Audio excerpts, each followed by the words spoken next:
पिंपरी चिंचवडमध्ये पहिला अर्ज भाजपच्या इच्छुक उमेदवारांना दाखल केलाय।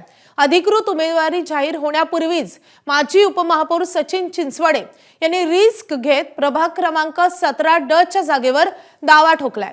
अर्ज दाखल करण्यासाठी पक्षाची परवानगी घेण्याचा नियम भाजपमध्ये नाही असं चिंचवडेंचं म्हणणं आहे। पिंपरी चिंचवडमध्ये आपल्या जागेवर दुसऱ्या कोणी आपल्या जागेवर तिकीट घेऊ नये यासाठी आधीच त्यांनी अर्ज दाखल केल्याचं बोललं जात आहे।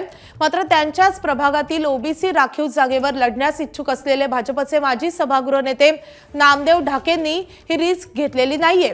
26 डिसेंबरला अर्ज भरण्याचा इरादा त्यांनी जाहीर केलाय। 8 वर्षामध्ये भारतीय जनता पार्टीशी आम्ही एकनिष्ठ आहोत आणि भारतीय जनता पार्टीचेच कार्यकर्ते म्हणून आमची इथं ओळख आहे।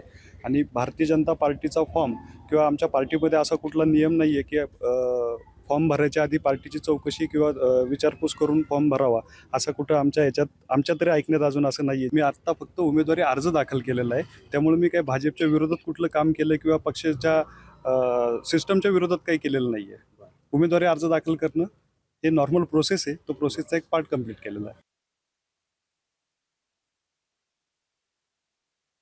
मी 26 तारखेला उमेदवारी अर्ज भरणार आहे ओबीसी साठी, ब जागेसाठी। यादी जाहीर झाली नाही झाली तरी नाही, यादी होणारच आहे आणि त्याच्यामध्ये भारतीय जनता पार्टी आम्हाला उमेदवारी देणारच आहे।